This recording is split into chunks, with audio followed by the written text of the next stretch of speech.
Bienvenidos a Negocios de Otro Planeta, el podcast de Miguel Ángel Ruiz. Aprende con el marciano emprendedor sobre negocios, marketing y ventas.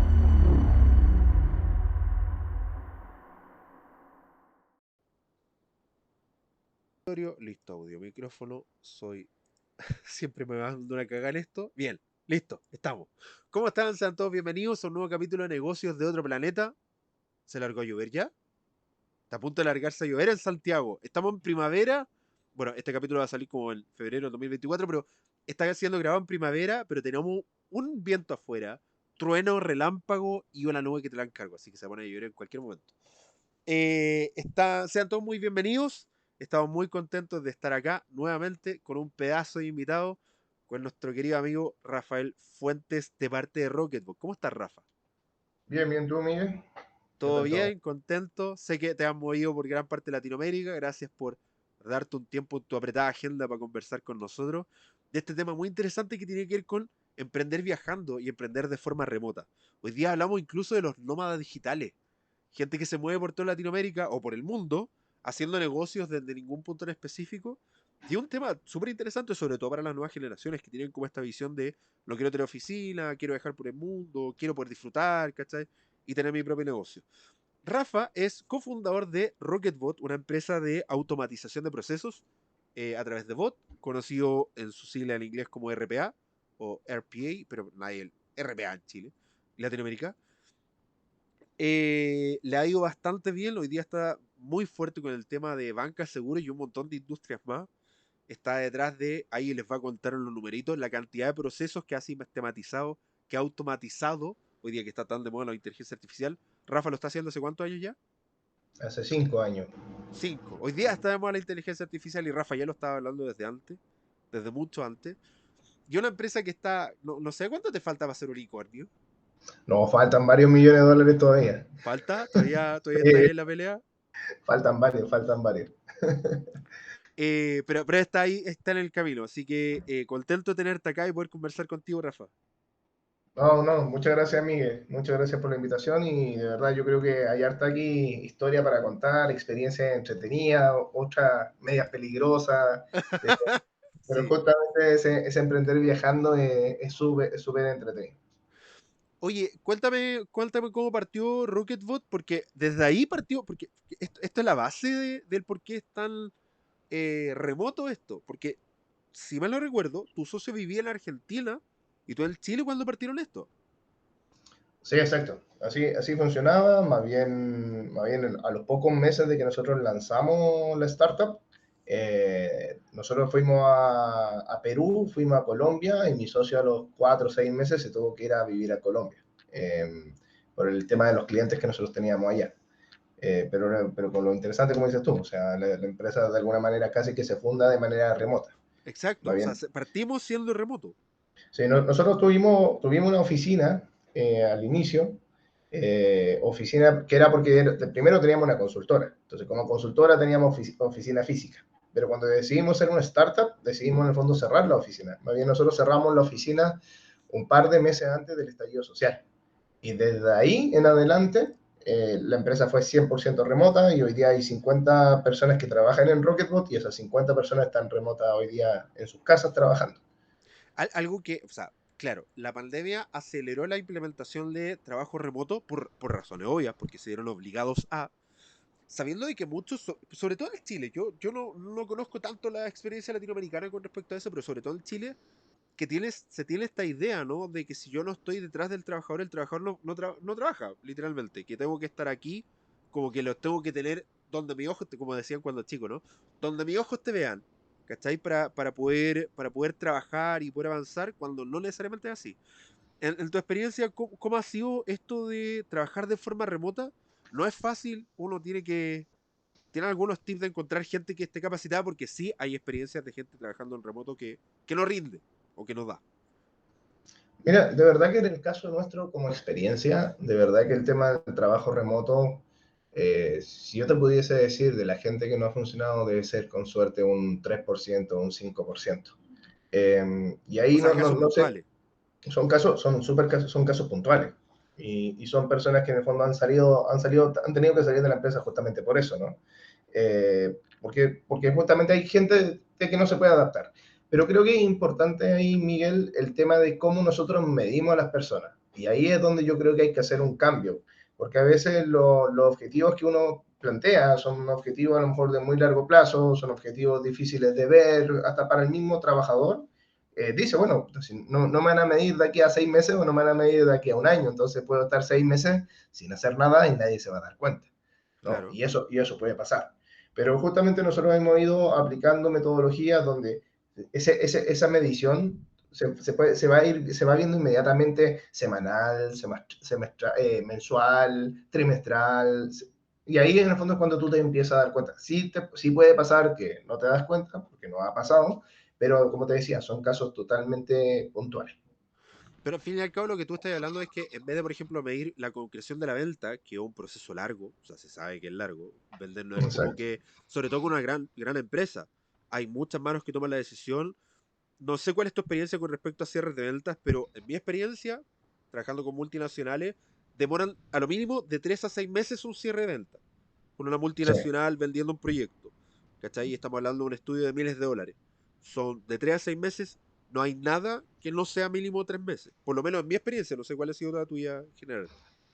No, la nuestra yo creo que es menor, yo creo que va entre 1 y 3 meses el cierre, principalmente por el tipo de tecnología que vendemos, que la gracia del RPA es que el RPA se puede monetizar fácilmente. Entonces, cuando nosotros preparamos los casos de negocio, el cliente sabe cuánto dinero se ahorra, en cuánto tiempo recupera la plata. Entonces, y generalmente quien aprueba el proyecto es el gerente de finanzas. Entonces, no es la vuelta larga que hay que darse para cerrar un negocio, sino que muchas veces nuestro cliente es el director de finanzas. Entonces el tipo mira el La número. cerráis directo, tenía el tomar de decisión de una, pues yo paso por Exacto, experiencia del consumidor, gerente de marketing, y desde ahí voy escalando hasta que al final tenemos la reunión presentando la propuesta de finanzas. Sí, me tengo que dar una vuelta más exacto. larga.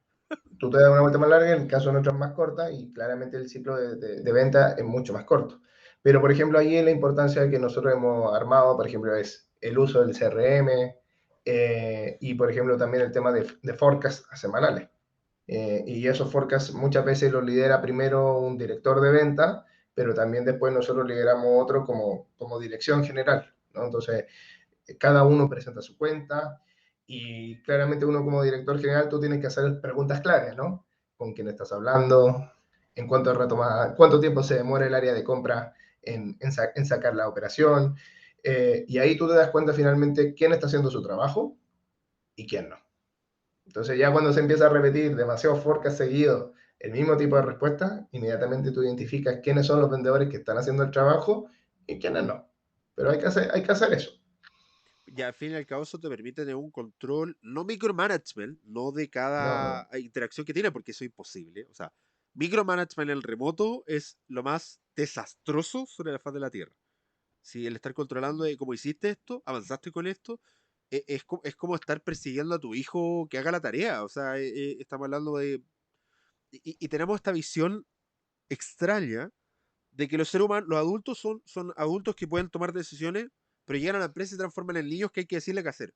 Como que esa visión del empresario es rara, ¿no? Como que fuera de la empresa es un ser humano funcional, dentro de la empresa es un torpe que no puede decir por sí mismo. Y tenemos aún en algunas empresas esta visión de que el ser humano, o sea, de que el trabajador no es un adulto competente que puede tomar buenas decisiones y eso te limita a la capacidad de autonomía que le podéis darle. O sea, yo creo que esa es una... A ver, bajo mi experiencia, yo siento que eso es más un prejuicio. Creo que claramente si a nosotros no... Yo creo que el gran problema del ser humano es que el ser humano actúa en base a qué tan libre es, ¿no?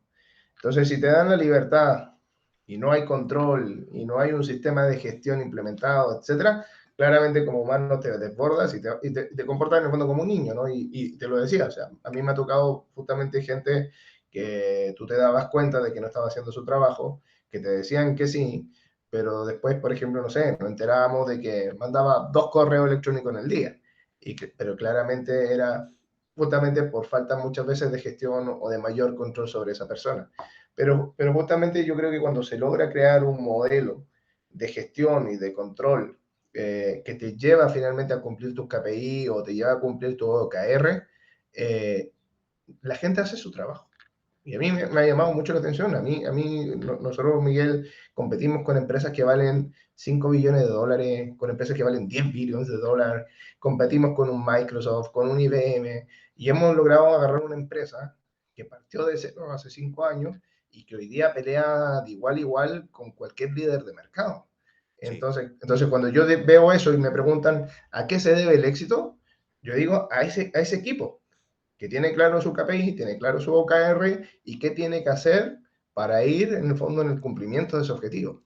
Y claramente este año nosotros podemos decir, o sea, los objetivos no se van a cumplir en su totalidad, pero también por todo el tema que tenemos afuera, muchas veces por externalidades que vienen, que son exteriores más que interiores, ¿no? O sea, tenemos una hiperinflación mundial, mundial. Mundiales, Entonces, guerra, hay sí, hay un desestabilidad montón de económica, factores que, política. sí, hay un montón de factores que afectan esta cuestión. O sea, es cosa de ir a ver a un supermercado cuánto costaba un paquete de fideos antes de la pandemia y cuánto cuesta ahora. Y te das cuenta de cómo se han encarecido las cosas. Y obviamente cuando se encarecen las cosas, los presupuestos se recortan. Porque si tenéis la misma plata para comprar todo y ya está todo más caro, no te alcanza nomás, po.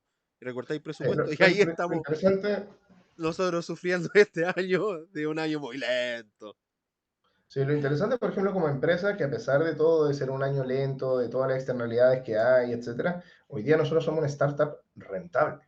Mm, O sea, estamos ya sobre el punto de equilibrio. Hoy día, si nosotros levantamos inversión en un levantamiento de inversión solamente para crecer, sí. no es para mantener una operación. Entonces, cuando a mí me preguntan, oye, ¿cómo lo has logrado? Lo esencial es el equipo detrás. O Y eso es sea, tremendo porque uno mira la startup y esto tiene esa visión como de lo que hablan de esto modelo startup, siendo yo no soy un experto en startup, no soy un experto en empresas tecnológicas, pero aquellos que sí están involucrados dicen que o apuntan a que la empresa tiene que ser rentable en promedio a los 7 años para encontrar su modelo de negocio. Y tú me estás diciendo que 2 años antes de eso ya son una empresa rentable porque, bajo mi visión, ahí me cuentas tu experiencia, se basan en generar ventas más que en andar levantando fondos, que es como lo que hacen muchas startups, ¿no?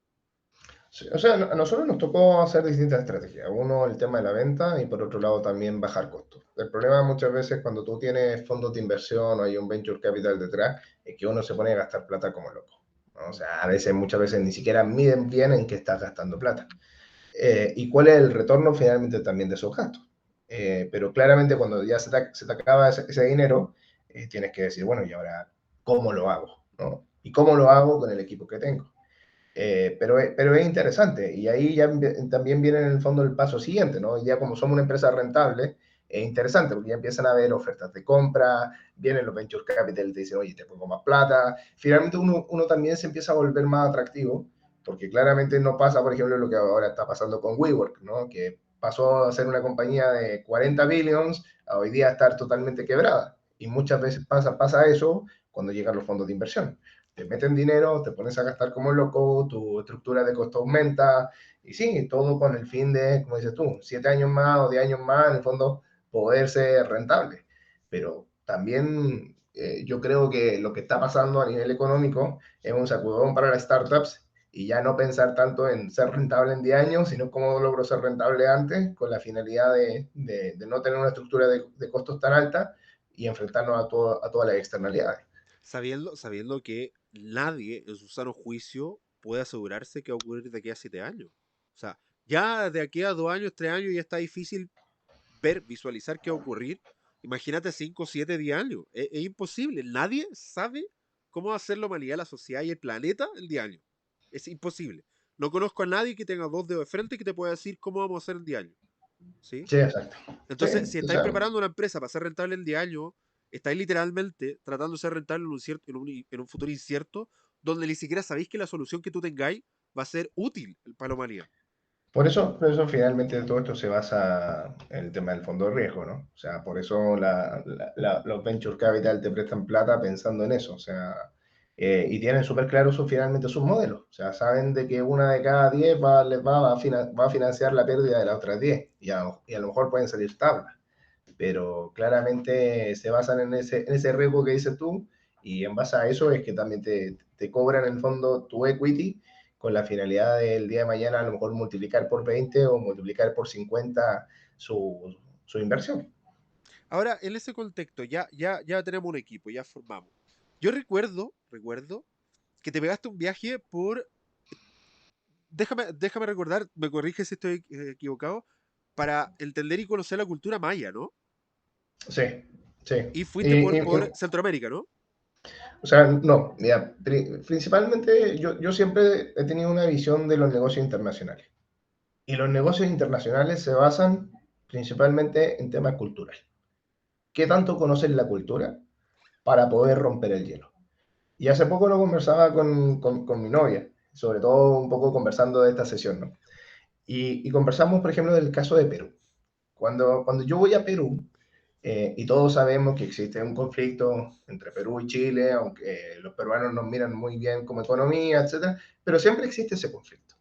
Entonces, cuando Esa yo llegué a rivalidad. Perú, esa rivalidad, entonces cuando yo llego a Perú a hacer negocio, la primera pregunta era, ¿sí? ¿A qué vienes? ¿No? ¿A qué vienes? ¿Qué sabes de Perú? O sea, era como, vienes a abrir un mercado y no tienes idea de nosotros, Ajá. ¿no? Lo interesante es que yo antes de eso había viajado por Perú y conocía Tacna, Arequipa, Cusco, Lima, Piura. O sea, me recorrí de sur a norte, todo Perú, pasando por muchos pueblitos, comiéndome uno de los mejores ceviches en una playa específica donde supuestamente es el mejor ceviche del mundo, ¿no? Y yo cuando contaba que me comí ese ceviche en esa playa, con los pies en la arena, la conversación cambiaba, Mm. ¿no? Y el peruano ya te recibía como parte de, ¿no? O sea, no, ya no te consideraba que este chileno que sabe de nosotros. Y esa visión fue súper interesante, porque esa visión la empezamos a aplicar también en los otros países. Oye, que vamos a Colombia, perfecto, pero hay que conocer Colombia. Mm. Vamos a distintas zonas de Colombia, vamos a conocer. Y hoy día también me pasa, ¿qué es lo que, por ejemplo, en Colombia, qué pasa muchas veces? Muchas veces los cargos de vicepresidente, y esto es algo que yo tengo, por ejemplo, del lado de los colombianos, que también los chilenos tenemos muchos prejuicios por los colombianos en el sentido de la inmigración que hemos recibido. Pero mi experiencia en Colombia me ha demostrado que los colombianos son mucho más que eso. O sea, el colombiano es muy profesional, es muy buen trabajador. Un Son, pequeño, sí, un pequeño paréntesis a los que nos escuchan de Latinoamérica, porque no todos solo nos escuchan de Chile, sino de Hispanoamérica completo. En Chile hay unos procesos de migración tremendo con respecto a ciertos países, sobre todo Colombia y Venezuela. Y nuestra visión es que al principio, por lo menos con Venezuela, llegaron muchos profesionales, pero con respecto a Colombia y Venezuela, comenzaron a llegar personas no preparadas. Y eso significaba que los cargos, la primera línea de trabajo, se empezó a llenar de este tipo de personalidades que por lo más yo lo agradezco porque un colombiano, sea o no tenga o no tenga vocación, es mucho mejor atendiendo que un chileno. ¿Ah? Te lo digo de, yo, al contrario, yo amo que me atienda en primera línea un chileno, o sea, un colombiano, un venezolano versus un chileno con respecto a la atención que tenemos en Chile normalmente. Pero lo que vamos es que normalmente el perfil del colombiano y el venezolano que llegó, sobre todo el venezolano último, no un perfil alto, no un perfil de un profesional preparado, sino son personas que son de esfuerzo, que no tienen normalmente educación y que por lo tanto tenemos una visión un poco más negativa del colombiano por respecto a la inmigración que recibimos. Ese como contexto. Ocurrió lo mismo con los peruanos, ¿sí? Porque sí, los peruanos que están bien preparados no salen de Perú. Están en Perú y son profesionales no, tremendo, y muchos expertos. están afuera, ¿eh? Y de los Sí, peruanos, sí, bueno, sí, muchos sí, están sí. en Estados Unidos, muchos están en México, o sea, es impresionante. Pero Entonces, yo creo, respecto a la inmigración que recibimos a Chile, no es del mismo nivel, no es del mismo no es calidad del mismo profesional. nivel. Y yo creo que también yo siempre lo converso con los extranjeros, ¿no? Porque, por ejemplo, para nosotros los que vivimos en Santiago, Perú está lejos, güey. Ir a Argentina hay que cruzar la cordillera. Ir a Colombia y estás pensando que tengo que cruzar Perú, tengo que cruzar Ecuador y para llegar a Colombia. Y si ya pienso en México, está año en luz. Y si pienso en Estados Unidos, ya es otro el nivel. Más bien, yo siempre cuento, todos los mexicanos me dicen, oye, ¿por qué los chilenos no hablan tan bien inglés? Le digo, porque yo creo que mi profesor, cuando se sentaba al frente mío a enseñarme inglés, decía, de estos 30, ¿cuál es la probabilidad de que vayan a Disney? En los Vayan, 90 o 90-2000, bajísima, bajísima. O actualmente vayan, todos se sí, sobreendeudan para ir a Disney. sí, pero en ese minuto era, así el profesor pensaba, uno de 30 ya. Y Entonces, uno de 30 ya era como de... y ya era mucho, Era ¿no? mucho. Entonces, ¿por qué teníamos que aprender inglés? No había una obligación para el chileno aprender inglés. No había una necesidad de aprender inglés, porque finalmente para nosotros ir a hacer negocio a Estados Unidos era, Impensado, no era estaba, no impensado. estaba en la cabeza, No, no estaba pensado. no, para nada, para nada. Y, Ni y yo siquiera las creo que multinacionales chilenas, o sea, la grande era el mercado era Latinoamérica. No, no ni pensaban siquiera en otros países. Latinoamérica, ni siquiera Latinoamérica, Miguel. O sea, si hablamos de la generación nuestra, pensaban en Perú. Sí, Hoy día ya piensan a lo mejor en un Colombia y hoy día recién se están viendo acciones de empresas corporativos chilenos recién pensando en México. Pero nuestra generación era Perú y ese era el mercado internacional sí. y no había más. Entonces, claramente todo eso me llevó, por ejemplo, al tema en Colombia. Y me llama mucho la atención también eso. O sea, cómo uno logra empatizar para hacer negocio en los distintos países. Y yo creo que la manera de empatizar está del lado cultural. Si uno llega a hacer negocio en un país y no conoces la cultura con la que te estás enfrentando, vas a chocar contra un vidrio Sí. y vas a rebotar. Y muchas veces te dicen, no, mira, es que en Colombia necesitas un colombiano, es que en Perú necesitas un peruano, es que en México... Sí, ¿por qué lo necesitas? Porque no conoces la cultura. No conoce el Entonces, contexto, el mercado, sí, totalmente. no conoces el contexto en el que están, ni cómo funcionan los negocios, ni qué pasa si nosotros somos, por ejemplo, los chilenos somos muy duros para decir las cosas. Y a veces somos mirados desde afuera como falta de respeto. Cuando nuestra cultura es ser directos, Sí. ¿no? Pero si nosotros vamos a México y uno le dice a un mexicano, no, muchas gracias, no me gusta, es una falta de respeto, ¿no? Entonces tú te tienes que decir, sí, lo voy a pensar, y esa es y es una manera para ellos de hacer negocio. O sea, Mm, decirle que no a alguien, para ellos es contemplado como una falta de respeto. Entonces, dentro de eso, justamente llegué a México, ¿no? Y México, para mí, fue un choque cultural brutal, brutal. O sea, México para mí es otro continente. O sea, hablan nuestro idioma, nos entendemos, pero culturalmente es un choque. Y uno dice, bueno, ¿y cómo absorbo este choque? Porque la manera de hacer negocio muchas veces en Chile o Perú o yendo a Colombia, muchas veces nosotros hacemos negocios con personas o con corporaciones o con empresas. Y muchas veces la relación de ese negocio te puede llevar a una amistad. Pero en México funciona al revés. En México generas una relación, generas una amistad y luego de eso recién vemos si hay posibilidad de un negocio. mm. Por lo tanto, los cierres de negocio en México pueden tomar 9 meses o pueden tomar un año, porque recién en 9 meses o un año tú logras generar esa confianza de que el tipo diga, sí, te voy a dar el negocio a ti. Check. O sea, paréntesis, si no te tomáis un tequila con el compadre, no vayas a cerrar negocios nunca. No, nunca. No lo vas a cerrar nunca. Nunca. Entonces una de las cosas que yo tomé, y imagínate, yo te lo cuento como Aparte anécdota, el tequila. aparte del tequila, para mí fue muy llamativo. Un día, yo estaba recién conociendo a mi novia, y mi novia me dice, oye, Rafa, ¿sabes qué? Yo te voy a ayudar aquí a conocer la cultura, a entender un poco más, ¿Es de porque México tu novia? sí, mexicana. Órale. Y el tema es que me dice, oye, Rafa, ¿sabes qué? Vamos a ir a un funeral. Y yo, ¿cómo que vamos a ir a un funeral? Sí, me dice, porque se murió X persona, y como se murió X persona, va a estar lleno de directores. Entonces, vamos a ir y yo te voy a presentar a los directores. Chin chin.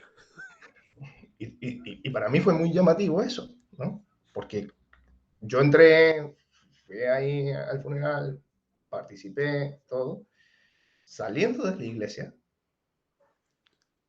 era de verdad, no te miento, Miguel, pero era traspaso de tarjetas así. Pero todo el mundo traspasándose tarjeta, y era un evento de networking después del funeral, ¿no? Wow, Y wow. y se presentaban uno a otro, oye, mira, te presento, me tocó, te presento a Rafa, Rafa tiene una startup que se llama Rocketbot y hace esto, oye, podrían tener una reunión, te tinca. Sí, toma, tarjeta para allá, tarjeta para acá, y en una semana más estaba yo teniendo mi reunión.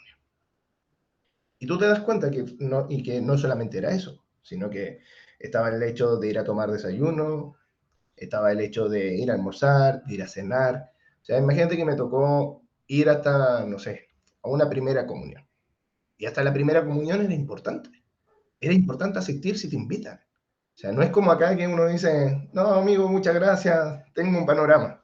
Listo, te olvides y se acabó. Allá no, allá era importante. O sea, perdón, ¿en qué contexto en Chile tú piensas en hacer negocio en un funeral? No, es Amigo, imposible. si alguien nos está escuchando, ¿alguien alguna vez en la vida se le ocurrió, sé que voy a ir a hacer negocio en un funeral? Bueno, supongo que más de alguno se le ocurrió, pero yo lo miro y digo, o sea, nunca en mi vida se me ocurrió. Puede haberse ocurrido que justo te encontráis con una persona que te parece interesante conversar, pero. Y como que tratáis de sacar algo, pero de ir con mentalidad a hacer networking en un funeral, no. Nunca lo había pensado. Sí, yo tampoco, pero tiene que ver con esa parte Con la cultura, sí, el de contexto cultura cultural, y sí. tiene que ver con el tema de más que sea un funeral, ¿no? Tiene que ver con el concepto de sociabilización, porque en el fondo dicen, bueno, ¿dónde más me puedo encontrar con Juanito? Entonces, en el momento de encontrarme nuevamente con Juanito, saludarlo, preguntarle por su familia, ¿no? ¿Cómo ha estado? Etcétera. Y buscan esas instancias físicas, a diferencia nuestra, que a lo mejor nosotros somos muy del teléfono, de un correo electrónico, ¿no? Sí, El sí. mexicano busca esa instancia física de juntarse con la persona Sí, y de al contrario, de interactuar con hecho, esa. acá evitamos el contacto físico hasta ya que el negocio está avanzado. Es como que, no sabes que no tengo tiempo para una reunión hasta que ya el negocio ya está como ahí y es como listo, veámoslo. ¿Sí? Sí, Sí, un proceso exacto. brutalmente distinto. Por ejemplo, a mí me pasó, o sea, en las primeras reuniones que yo podía tener, y a lo mejor hasta en la segunda, la tercera, las conversaciones son relacionadas a temas de personas, ¿no? ¿Qué te gusta hacer? ¿Tienes hijos, no tienes hijos? ¿Qué hacen? ¿Qué deporte hacen? ¿No? Porque todas esas preguntas te van a llevar al concepto de sociabilización y al concepto de generar un lazo, de generar algo más que un negocio. Entonces, de verdad que fue un choque. Entonces, eso me hizo en algún minuto pensar y decir, tengo que conocer México, tengo que conocer lo máximo posible y fue cuando tomé la decisión en el fondo de salir a conocer México. Y de verdad, era maleta, tomando bus de ciudad en ciudad y conociendo en el fondo esta cultura. Conociendo, por ejemplo, porque además lo interesante de México es que cada zona o cada ciudad o cada pueblo es muy distinto uno del otro. Sí. Las comidas son distintas. La cultura son choques culturales muy distintos, pero que a la vez son muy similares. Pero, por ejemplo, no sé, fui a un pueblito cerca de una ciudad que se llama Puebla, donde había un guía turístico que nos iba a llevar a hacer un senderismo. El guía no estaba en la casa y el vecino me dice, el guía no viene, pero mira, aquí estamos celebrando el cumpleaños de mi hija, venga el cumpleaños. Y me meten al cumpleaños, ¿no? Y me sientan en la mesa y me empiezan a servir comida. Y decía, ¿dónde estoy? O sea, El Chile, pero es que para que el que no entienda de México le dice, pero si eso es normal. Para el que tenga el contexto, a los que nos escuchan de Hispanoamérica, eso en Chile no ocurre. No ocurre. Es, no voy a decir imposible, pero es muy poco probable que probable. inviten a un desconocido a cualquier tipo de evento, sea privado, público o de entre una junta con amigos, hasta menos un cumpleaños. Es poco probable que ocurra con una junta de amigos, que es algo informal, y es Que vaya un impensado en un desconocido. cumpleaños de niño. Es un pensado. Exacto, exacto. Es impensado. De hecho, Por nosotros ejemplo, hablamos del concepto el paracaidista, el que llega a una el fiesta sin paracaidista. ser invitado. Y para nosotros eso es como de, ¿qué mierda es ese tipo acá? ¿Quién soy tú? ¿Cachai? O sea, está mal visto. Entonces, que ocurra esto, para nosotros es No, un choque exacto. cultural tremendo. Es como, ¿qué hago acá? ¿Cómo me No, comporto? Porque no estás ima- acostumbrado a esto. imagínate que fui para Día de Muertos a conocer este tema de cómo se celebraba en ciertas Oye, zonas. espérame, paréntesis, ¿a qué sabe el pan de muerto? Siempre me llamó la No, atención. es maravilloso. ¿Sí? Me acabo de comer uno. Que de verdad no, me llama la atención porque es como de, ¿a qué sabe el pan de muerto? ¿Te acuerdas y seguramente lo comiste de niño, el pan de huevo? Por supuesto, pan de huevo, Ya. sí, hasta el día de hoy. Es como el pan de huevo, pero sin la crema pastelera. Ay, mira tú, qué maravilla. Entonces, y lo hacen también, hacen ese mismo pan de huevo, pero con azúcar. Y o lo hacen también, lo mezclan, por ejemplo, con ceniza de la hoja del choclo. Y Perdón, ¿viste el video de la tipa que decía que lo combinaban con ceniza a los muertos? sí, No puede ser tan tonta. Está bien que se llama pan de muerto, pero de verdad alguien en su sano juicio come con ceniza. No, come ceniza humana. No, no, ¿qué te pasa? Po? Nunca probé el pan de lo muerto, que pero pasa es que uno mira y dice, no, no. culturalmente los aztecas y los mayas eran medio especiales en sus comidas, entonces claramente es fácil meter el cuento y que alguien pique, ¿no?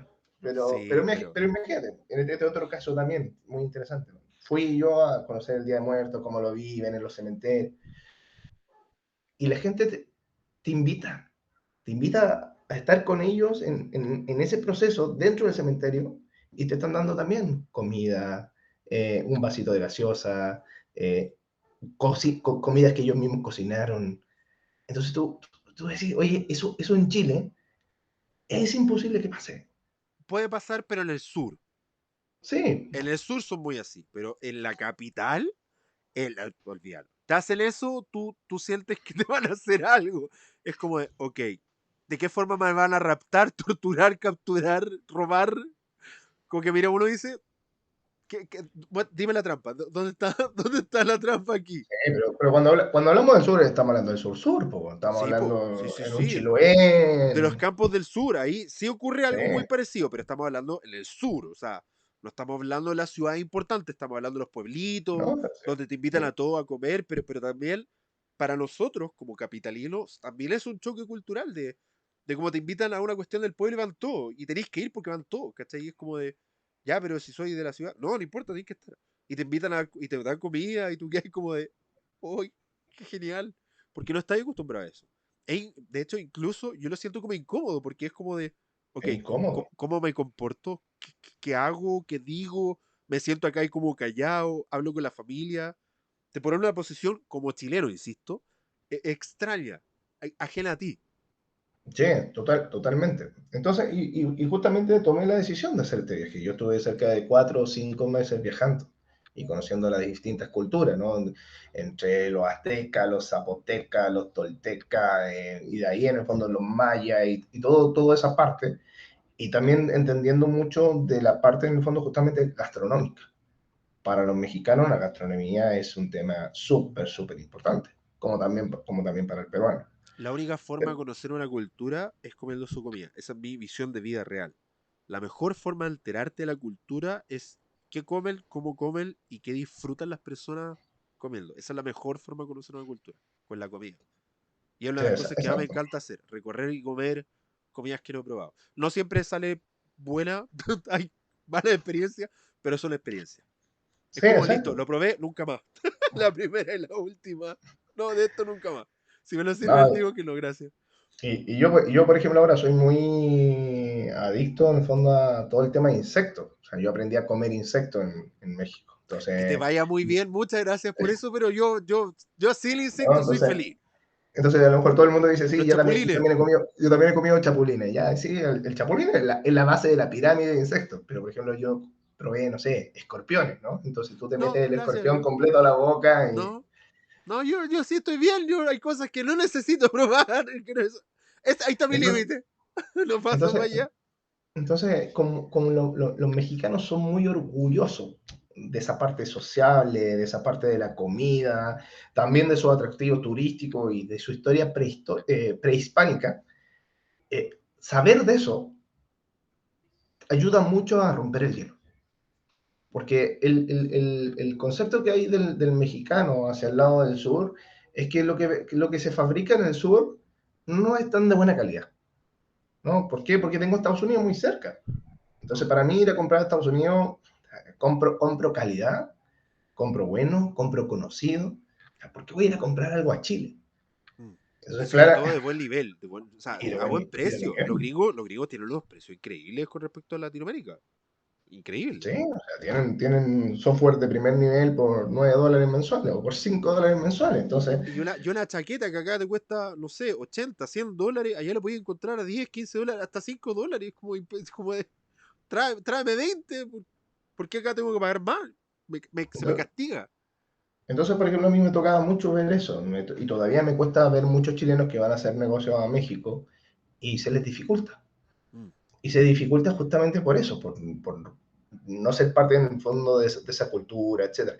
A mí claramente hoy día me ayuda también el hecho de que mi novia sea mexicana, pero ya los mismos mexicanos me dicen, tú eres un chilango más, ¿no? Tú ya eres alguien de Ciudad de México, tú ya eres parte del círculo, ya eres parte del grupo. Entonces, para mí muchas veces hacer un negocio en México eh, es relativamente sencillo, no se me hace difícil. Pero porque entiendes la Eh, cultura y el contexto.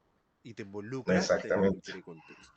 Y con respecto a exactamente. eso, hoy día hablamos de los nómadas digitales, gente que quiere emprender viajando. Y eso, insisto, te ayuda. eh, Viajar te ayuda a muchas cosas. Te abre la mente, te expone a experiencias nuevas, te prepara para lo desconocido, porque nunca sabes qué va a ocurrir. A mí me pasó, por ejemplo, no sé si hiciste algo parecido. Yo quería comer un ceviche de verdad. No quería ir a un restaurante cuico en Lima y que me dieran, o un restaurante high y que me sirvieran un ceviche pro. No, yo quería ir al ceviche real, pues, al de la gente, al del pueblo. Y me fui al mercado, al mercado, mercado central o portuario de Lima, que está cerca del centro. Y me fui a comer un ceviche ahí en la barra. Y resulta que me sirvieron una sopita, una sopita que no se veía muy atractiva, no la encontré muy atractiva, pero el inteligente, acá cuando uno ve el rocoto, ve un rocoto chiquitito, entonces Sí, como uno lo exacto. identifica. Allá el rocoto era el porte un pimentón, o sea, entonces me sirvieron como alrededor de rocotos cortaditos en rodaja, y el inteligente creyó que era pimentón, y agarré un rocoto entero enorme, y me lo eché a la boca con ceviche y amigo, empecé a sudar. Yo no soy muy bueno con yo me enchilo al tiro. Yo no soy bueno con el picante. No puedo. No, me gusta el sabor, pero no me da bien. Y empecé a sudar, la boca, me tomé la Inca Kola que me estaba tomando, me la tomé entera y se me ocurrió tomar la sopita, porque te baja el picor. Y sabía raro. Y empecé a buscar y en medio de la sopita apareció un ojo. Y fue como de, ok, no quiero más sopita, dame un litro de Inca Kola. Ahora, por favor, porque fue como, no quiero seguir tomando esta sopa, ni siquiera quiero preguntar qué tiene. Y entonces, pero ese tipo de experiencias te da la vivencia. Y cuando comparto con amigos, con gente de Lima, es esa historia que es Sí. real, que no inventada, te hace como sí y te empiezan a recomendar y te miran de otra forma. Porque aparte, evidentemente, la persona que va a los lugares turísticos y estos lugares que son más del centro. De hecho, mis amigos de Lima me dijeron, no te vayas a meter allá, porque es peligroso. Yo le dije como, ¿y vos crees que vengo de dónde? Que vengo de un país desarrollado donde no te roban todos los días. Es que tenéis que tener atento a que te carteren. ¿Tú has caminado por el Paseo Humada? O sea, tú tenés que andar con las manos en los bolsillos. Ha ido a comprar cosas de cumpleaños Mace. Sí, sí, ¿tú sabes lo que es meterte en Maze? O sea, ¿tú crees que yo vengo de dónde? ¿De un país multimillonario donde no hay pobreza?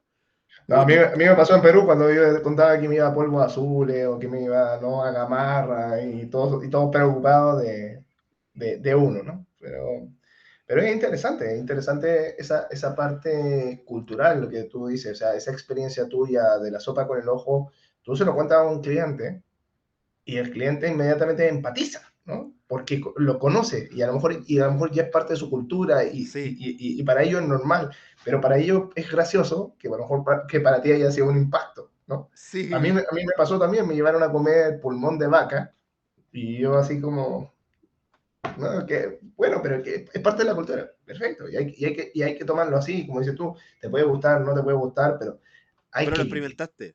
Hay que ir hay que para Perú y experimentar. comerte un cuyi. Hay que comerse un cuyi. Sí, Yo yo quedaría como. todavía no he podido comerlo así tal como viene, pero No, yo soy súper sincero. he pedido la carne, tráigame la carne separada. Eso tal cual. Espérame, podéis traer el cuyi, pero sin la cabeza y las patitas. Sí, Por favor, espero no ser ofensivo, pero es que no puedo comerme algo con cabeza, no me da apetito. Córtale las patitas, las puntitas, la colita y la cabeza, o tráeme la carne y yo feliz me lo como así, pero que sí, te traigan el cuyi y comértela así. pero ahí volviendo al tema de los nómadas digitales, es súper interesante vivir ese proceso. Eh, yo lo que hacía era, me iba a una ciudad y en esa ciudad yo me quedaba generalmente una semana, o más, dependiendo de la cantidad de atractivos que habían. Y era, en el fondo, trabajar de lunes a viernes. Lo interesante es que México tenía 3 horas contra Chile, por lo tanto yo a lo mejor empezaba a trabajar a las 6 de la mañana y a las 3 de la tarde ya quedaba desocupado. Entonces ocupaba ese espacio de tiempo para salir a conocer, dar una vuelta, ¿no? Pero lo interesante era justamente tomar esa posición y en ningún minuto era como, oye, necesito un auto para moverme. No, nos movíamos en un bus, en una maleta, en una micro, maleta. Había que ver cómo uno se movía. Y más bien, hasta porque uno, esto fue muy chistoso, pero en algún minuto me quería ir a una zona en la playa y por tierra eran 10 horas. Yo dije, no, o sea, 10 horas en bus ya es mucho. Sí. Y empezamos a buscar y encontramos un tipo que prestaba servicio en avioneta. Oye, ¿y cuánto vale la avioneta? No, mira, $40 por persona. Oye, $40 por persona me parece baratísimo. A las 10 Entonces, horas. para 10 horas eran barato $40. Entonces, ¿Y pagamos tiempo? ¿Cuánto era? una hora de viaje. Entonces, por $40, listo, vamos, paguemos. Y, y cuando voy viendo la avioneta, de afuera se veía bien, ¿no? El tipo abre la puerta para subirme y no te miento, era como un taxi de estos viejos, un B16, estos que les pegan el tablero con esta cinta gris, todo el tablero del avión, todas las piezas del avión por dentro pegadas con esta cinta gris. Y dije, no, dije, aquí ya me morí, Este ¿no? es bueno. Exacto, pero justamente, nuevamente, cuento esa experiencia y es muy llamativa, ¿no? Pero así todo fuimos recorriendo, nos fuimos metiendo en la selva. Me sentí en algún minuto tipo Indiana Jones, cargando la mochila, caminando por la selva, buscando pirámides que no eran parte todavía del gobierno, yendo con los mismos mayas dentro de la selva. No, o sea, de verdad que la experiencia fue una locura.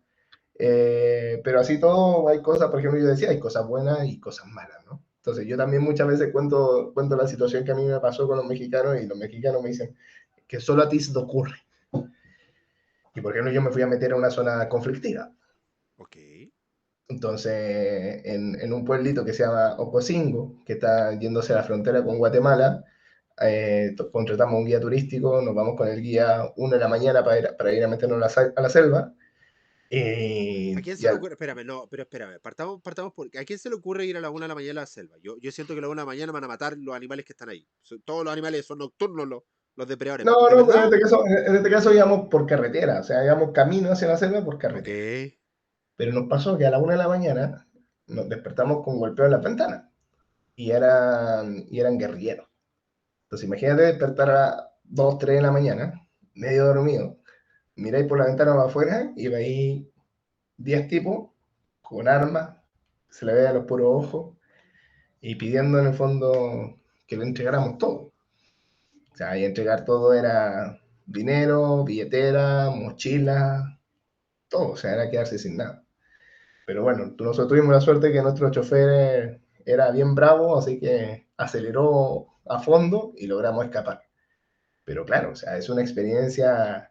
Pero no sale persiguiendo tipo película, los guerrilleros atrás suyo. No, tuvimos la suerte que nosotros no, pero sí dijimos qué habrá pasado con los que venían detrás nuestro.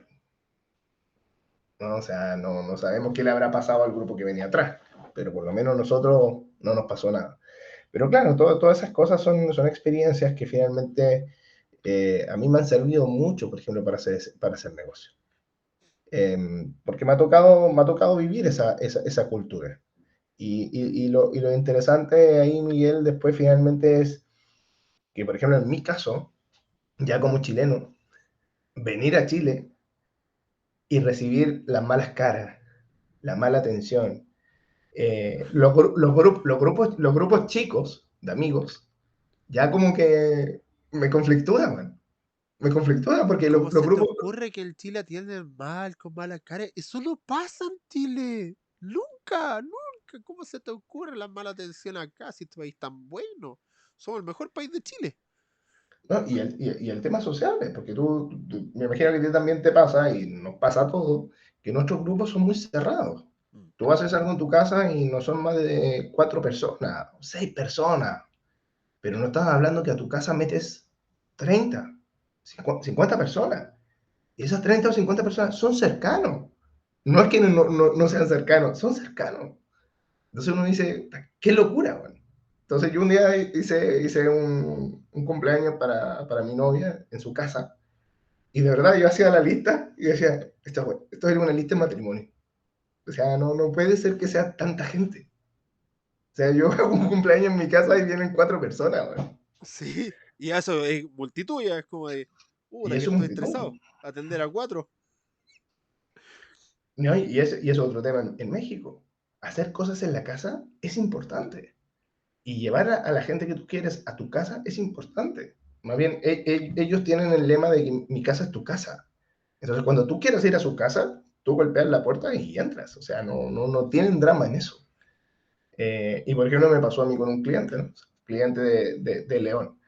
Conversando con el cliente me dice, oye, Rafa, perfecto, el negocio se cierra. La próxima vez que vengas a León, te vienes un viernes. Y yo, ¿por qué?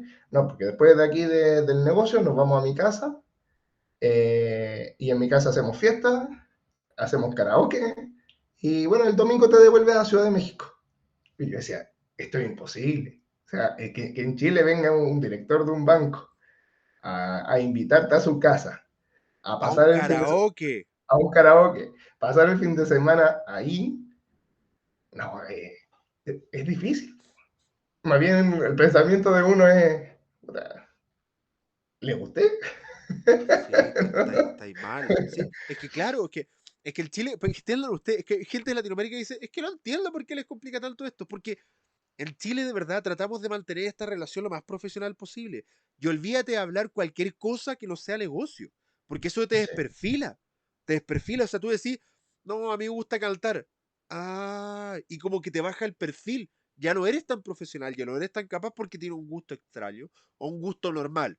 No sé, pues decís tú, a mí me pasa que yo siempre ando con algo de Pokémon porque soy fanático de la franquicia. De hecho, yo pongo estos libros porque detrás de esto está lleno de peluches de Pokémon. ¿Cachai? Y estoy consciente que si hago un podcast de negocio en Chile y se ve de atrás Pokémon y dice, oh, el pendejo mierda. Tenemos esta visión. Entonces, si tú decís algo así, como que la gente te mira como que te baja el perfil, ya no eres tan profesional, ya no eres tan capaz, ya no eres tan bueno en algo, simplemente porque te gusta algo extraño para ellos. Así funciona la ley chilena. Así funcionan los gerentes, los directores. Y tratan de tener la relación más profesional posible, más fría posible. No hay cercanía. A menos de que hagas negocios con tus amigos, que es algo que también ocurre en Chile. El amiguismo, el pituto. Así funciona Chile. Pero Bueno, no es pero que pero generes amigos. Es tu amigo que conociste en el colegio. Y sí. no eres parte de ese círculo. Y jamás lo vas a hacer. ¿Cachai? No, acá eso es llamativo. O sea, por ejemplo, yo siendo un externo, hoy día yo digo, me llama mucho la atención que en México tengo muchos más círculos que en Chile, ¿no? Por ejemplo, a veces me ha tocado, y esto es llamativo, Miguel, justamente lo conversaba también ayer con mi novia. Mi novia no pudo viajar a México y yo estaba en México. Y estaba de cumpleaños una amiga de ella. Y me pidieron a mí ir en representación de ella, ¿no? Y yo sentarme en la mesa con todos sus amigos. Y era una mesa de los amigos, 20 personas. Y yo decía, ¿a qué voy a ir? ¿Qué hago yo acá? ¿No? Yo no conozco a nadie. ¿Por qué voy a hablar con ellos? ¿Qué sé yo? Es, ¿Quiénes son? o yo le decía, imagínate, yo le decía, eso en Chile, dirían, ¿y qué hace el Miguel aquí? ¿Qué hace el Sí. pololo de Juanita aquí? Sí. ¿Quién soy tú? Oh, ¿Quién lo y te harían invitó? la ley del hielo. Exacto, y nadie te hablaría, Sí. ¿no? Pero allá, por ejemplo, yo fui y era como que hubiese estado mi novia ahí, ¿no? Todos compartiendo, todos preguntándote cosas, todo interactuando. Y por ejemplo, y otra de las cosas que a mí me llama mucho la atención en México, las diferencias para ser amigo no existen, o sea, los bloqueos no existen. Y a mí me llamó la atención justamente ese cumpleaños, fue el cumpleaños de una señora que cumplía 70 años. Eso en Chile era el cumpleaños de una amiga de 70. Yo no sé tú, Miguel, pero yo no sé si tú tenías amigos sobre los 50 años. Yo no los tengo. Un par, pero por cosas muy extrañas de la vida, pero no es como que... Entonces, por ejemplo, justamente lo conversaba yo también en la mañana con parte de mi equipo, porque yo les mencionaba que también algo muy raro que pasaba en Chile era la relación de los niños o de los adolescentes, por ejemplo, con los adultos.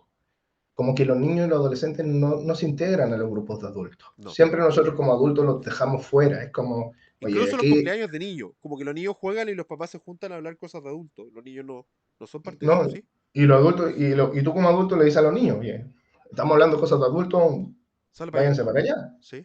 Pero, por ejemplo, eso en México es distinto.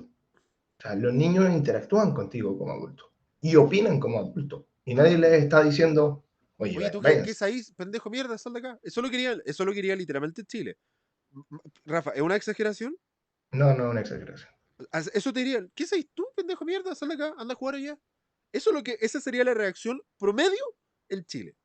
Entonces, por ejemplo, imagínate, cuando uno tiene 18, 19 años y yo salí al mundo laboral, generalmente tú a los tipos que tú veías en ese entonces que tenían 40, 50, 60 años, dirigirte hacia ellos como amigo o para aprender o lo que sea, O tutearlo, o decirle tú. toquearlo, Sí, olvídate. era imposible. Las penas del infierno.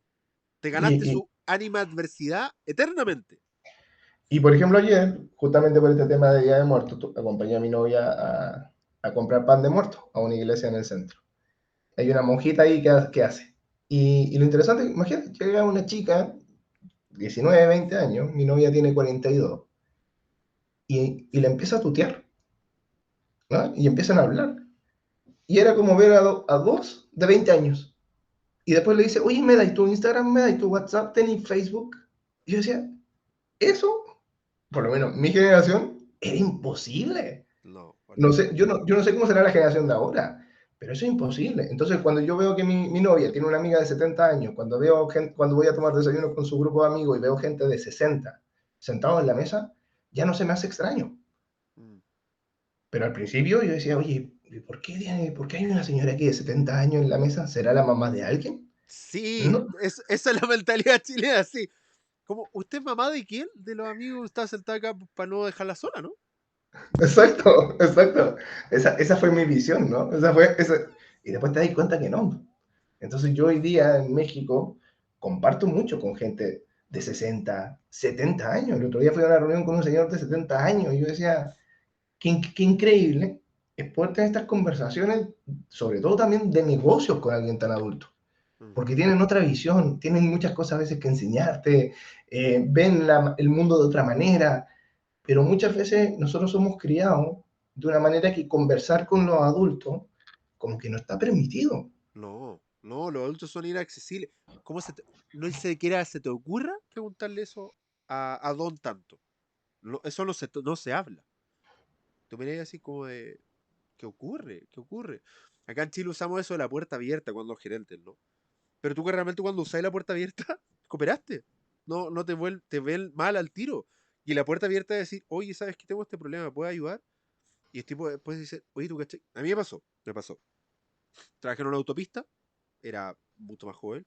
Ocurrió algo el fin de semana y como había puerta abierta y acceso directo al gerente general, le mandó un correo al gerente general explicándole mi situación y para que me diera su ayuda. Y el día lunes yo tuve una reunión a primera hora. ¿Por qué le mandaste un correo al gerente general? Porque dijo que había puerta abierta y le podía mandar un correo.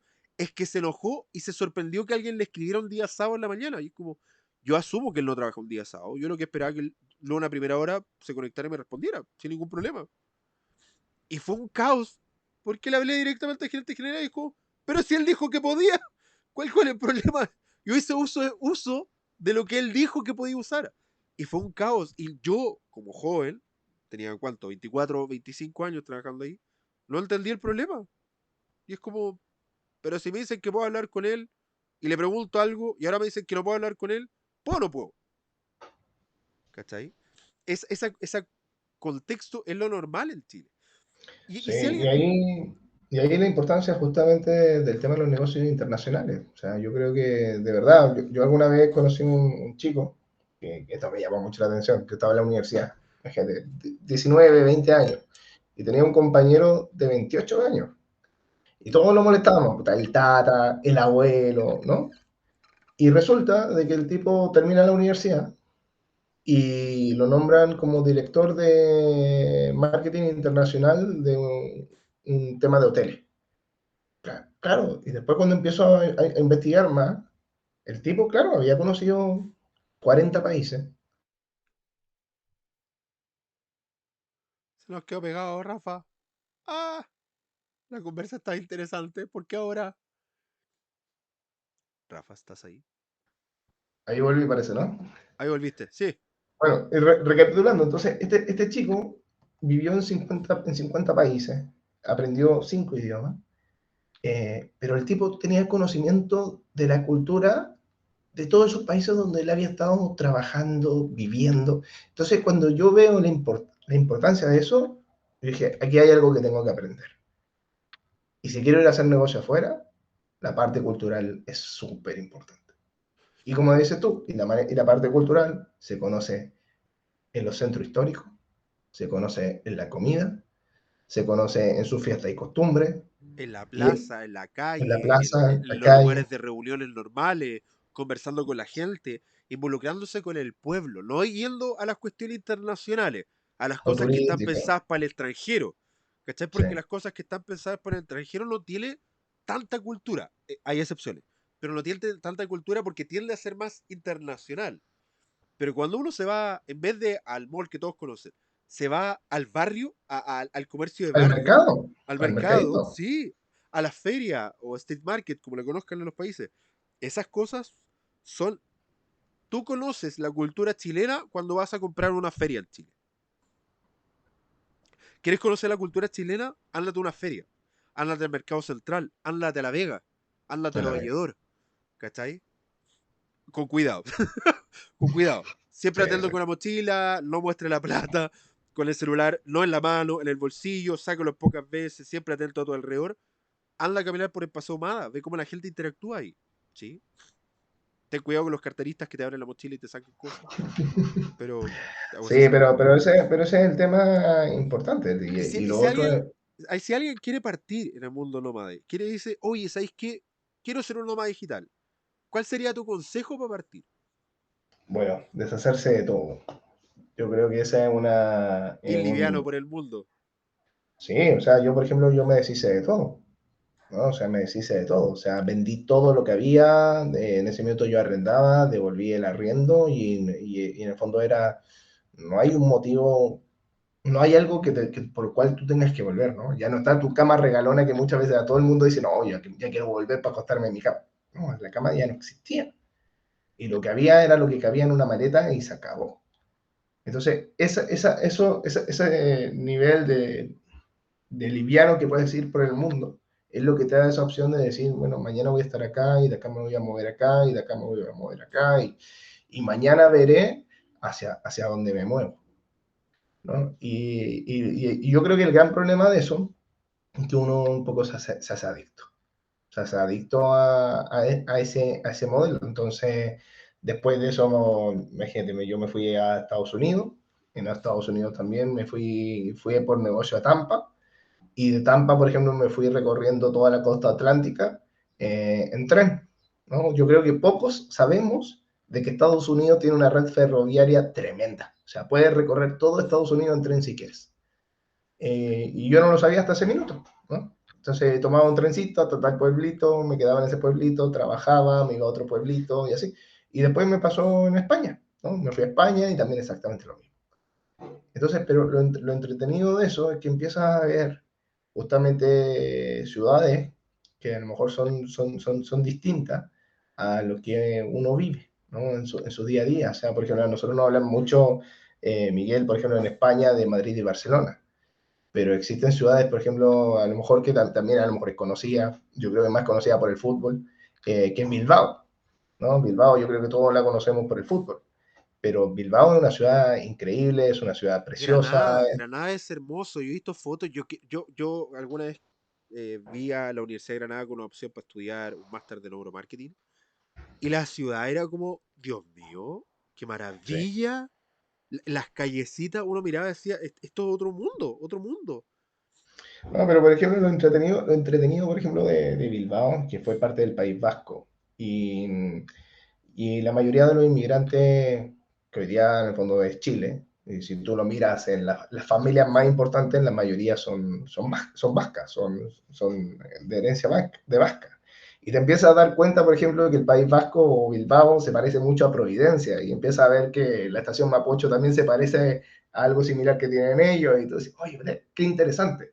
Pero también eso justamente también te permite empezar a mirar, por ejemplo, en mi caso, Bilbao como también un mercado de negocio. Es un mercado totalmente industrializado. Entonces, para alguien que se encarga a lo mejor de temas industriales, no tenéis por qué pensar en Madrid o tenéis que pensar en Barcelona. O sea, hay hora a lo mejor de pensar a lo mejor en Bilbao como una opción. En el caso nuestro, a nosotros nos llamó la atención, pero Rocketbot hoy día en España funciona mejor en el mercado industrial que en el mercado financiero de seguro o retail como funciona en Latinoamérica. Entonces hoy día nosotros tenemos, por ejemplo, de cliente uno de los mayores productores de piezas aeroespaciales. O sea, tenemos a la fábrica de motores Rolls-Royce, la que hace los motores para los cohetes, como uno de nuestros principales clientes en España. Entonces, es súper interesante finalmente cómo también uno juega con ese conocimiento finalmente del mercado, de la industria, de la cultura. Lo entretenido, por ejemplo, en Bilbao, que son muy parecidos a nosotros. Yo creo que la esencia nuestra está muy arraigada ya. No es que nosotros veníamos de Castilla. Así dicen, pero leyendo bien los libros de los primeros inmigrantes, la mayoría son de País Vasco. Pero igual, Y, igual Chile era el resto, era distinto al resto de Latinoamérica, porque a Chile llegaban los guerreros, no, porque Chile era un país súper conflictivo, po.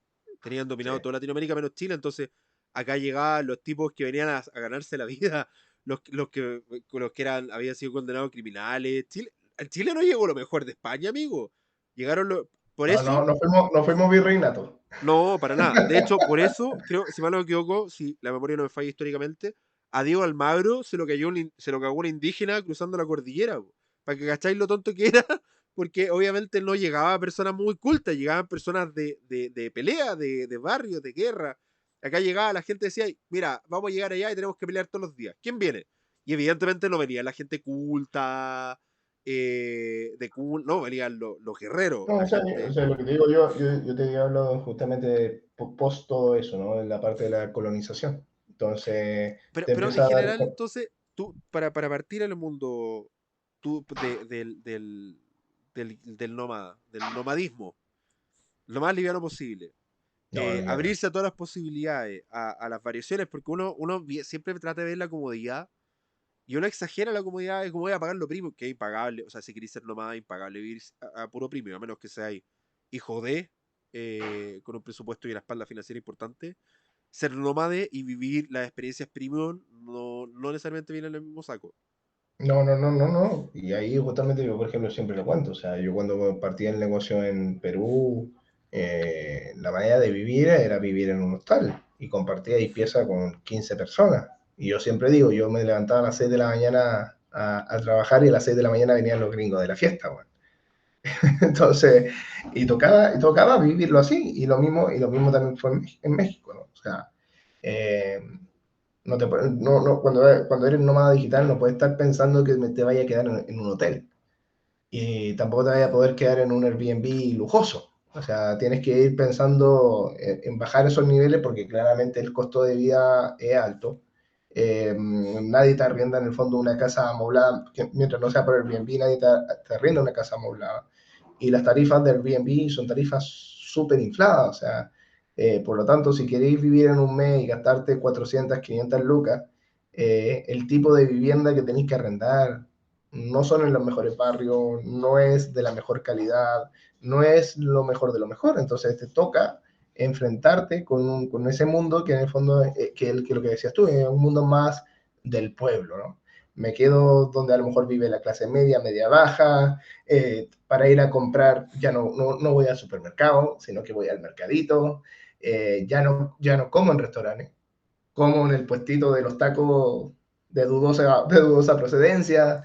Oye, pero Eh, un paréntesis, ¿no te hiciste cagar la guata? la primera vez, sí, sí, Sí, la sí, primera cagar, vez sí. porque Sí, sí, sí, sí. comer una comida de calle mexicana constante es como Sí. andar comiendo sopaipilla en los carritos de Santiago No es como, con como comer ceviche en la Plaza de Armas. sí, Sí, con sí. eso de aceite motor. para los que no saben, por Sí, favor, sí, sí. mi único consejo si vienen a Chile, no coman sopaipilla del río Mapocho. Nada cercano al río y colindante al río Mapocho. O miren antes de comprar el color del aceite. Si tira para negro, es aceite motor, que no han cambiado como en un año. Yo ahí no como, sí, siendo santiaguino no como. Ese es mi consejo, mi humilde consejo para si alguien quiere ser nómada digital en Chile. Sí, entonces ese es el tema del nómada digital. Pues el nómada digital ya se tiene que cocinar, no lo puede tomar como un viaje de turismo. Pues, o sea, uno lo tiene que vivir ya de una manera. Esto en vez de estar viviendo en Santiago, estoy viviendo en donde sea. Entonces me tengo que adaptar finalmente a ese sistema de ciudad. Lo que sí, en el fondo, en algún minuto, sí te puedo decir que un poco que eso cansa, porque finalmente te tienes que estar adaptando de ciudad en ciudad a la que tú vas. Y ahí hay que empezar a hacer en el fondo esos ajustes. Ajustes en el lugar donde vives, ajustes en el fondo en conocer dónde te estás quedando, ¿no? O sea, por ejemplo, yo en España tuvimos la mala ocurrencia de quedarnos en un barrio que después de las 9 de la noche no podías salir. O sea, cuando a mí me dicen, no, que Europa es seguro, no. O sea si te quedas en Chamartín, en Madrid, sí, es súper seguro.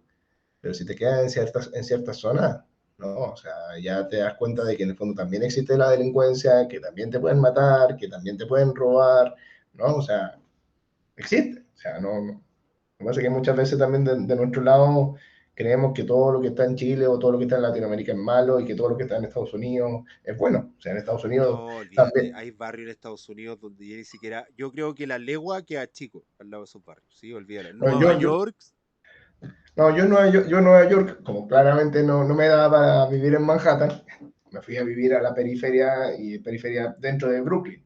No, o sea, era terror constante todos los días, ¿no? O sea, los pandilleros sí. jugando básquet. Bueno, de hecho, en mi visión, a diferencia mucho, yo no idolatrizo a Estados Unidos. De hecho, lo encuentro un país bien penca en general. Lo siento si algo le ofende esto, pero las tasas de niveles de vida no son tan maravillosos como uno mira. La calidad de vida de Estados Unidos no es la gran maravilla y eso el sueño americano es ficticio. O sea, si la crisis subprime no se los demostró, no sé qué otra forma hay que demostrárselo de que No, o Estados sea, Unidos es una ficción. Sí. Una no, ficción inflada.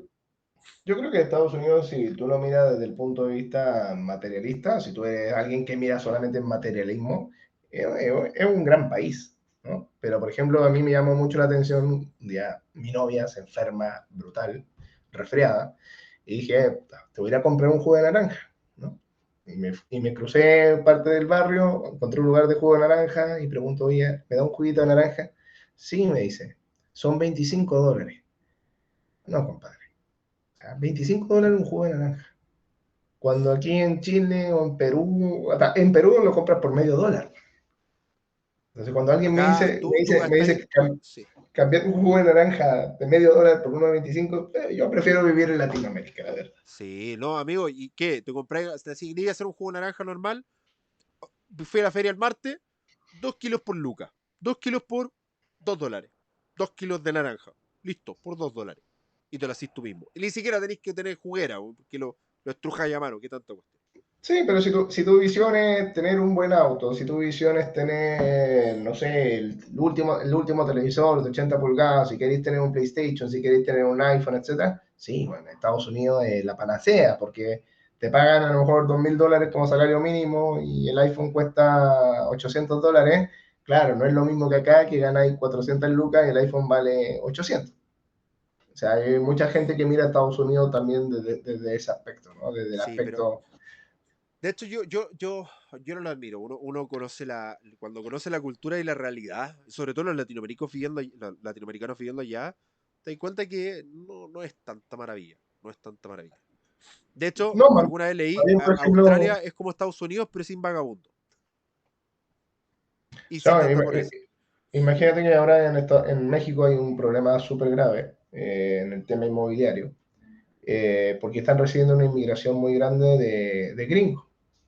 Entonces el gringo a lo mejor viene y recibe un beneficio social del gobierno, de, ponte tú, no sé, $1.500. El tema es que ese beneficio social de $1.500 en Estados Unidos no le alcanza para nada. Po. No, no. Pero el tema aquí en México, eso sí le alcanza para mucho.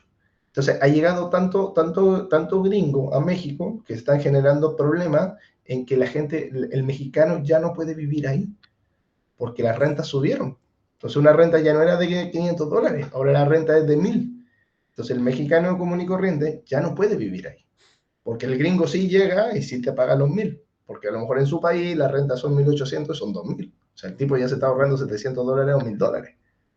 Entonces, están teniendo un problema muy grave. Y más bien hay una zona que se llama La Condesa, que tú vas a La Condesa en Ciudad de México y ya no ves mexicanos. ¿No ves? Curioso, ¿no? Antes la idea era los mexicanos a los Estados Unidos, ahora vemos los estadounidenses viniendo a México, ¿sí? Americanos no, porque recuerden que América es un continente, no un país. Eh, sí, se las debo. Eso de censurarlo, ¿eh? Te estás pareciendo al presidente. Sus comentarios. No, lo siento, América es un continente, no un país. Eso era americano, usted amigo estadounidense. No, lo Sí, siento de eso. Yo también pero, soy pero, americano. pero es llamativo, ¿no? Sí, es llamativo. Entonces culturalmente también son esos choques que empiezan a ocurrir y que uno dice viajando y te empieza a encontrar con esto y dices, qué loco, man. Sí, está loco esto. Oye, Rafa, muchas gracias por tu tiempo. Ya, oye, 1 hora 10 conversando. Buena. Sí. Muchas gracias por tu tiempo, por el espacio, por compartirnos tu experiencia, tu historia. Si alguien quiere hacerte preguntas o de RPA o de ser nómada digital o tus picás para ir a comer y estar en algunos países, ¿dónde te puedo contactar? Mira, yo creo que principalmente en LinkedIn, ahí me encuentran como Rafael Fuente. Eh, ahí me van a poder encontrar fácilmente. Y si no, un correíto a rafael@rocketpods.com y ahí ya me pueden también contactar. El teléfono no lo voy a dar No, porque seguramente lo tengo que cambiar. Porque dentro de todas las cosas que me pasan, hay alguien haciéndose pasar con mi número como una empresa de zapatillas en Colombia. Y me han escrito como 500 personas que supuestamente compraron zapatillas y yo no vendo zapatillas. Entonces, ok, ok. entonces Cosas estoy, curiosas que le pasan solo a Rafa. solo a mí me pasan esas cosas. Viejote, gracias por tu tiempo, gracias por estar acá. Yo lo pasé bien, fue una conversación divertida. Espero que la gente que está escuchando también la haya divertido. Espero tú que también la hayas disfrutado, Sí, Rafa. lo vas a hacer súper bien. Oye, si a alguien le sirvió este podcast y que no sea alguien que quiere emprender en el extranjero, salir a Latinoamérica, pensando en Latinoamérica y el mundo, compártanle este podcast. Hagan crecer la comunidad, denle me gusta, comenten, compartan, hagan preguntas. Si hacen preguntas, Rafa, yo se la traspaso para responder. Así que gracias por estar conectado en este capítulo de Negocio de Otro Planeta. Recuerden cualquier información que quieran de mí, www.neuromars.cl. Gracias por estar conectados y nos vemos en un siguiente capítulo de Negocio de Otro Planeta. Chao, chao. Listo, gracias, Miguel.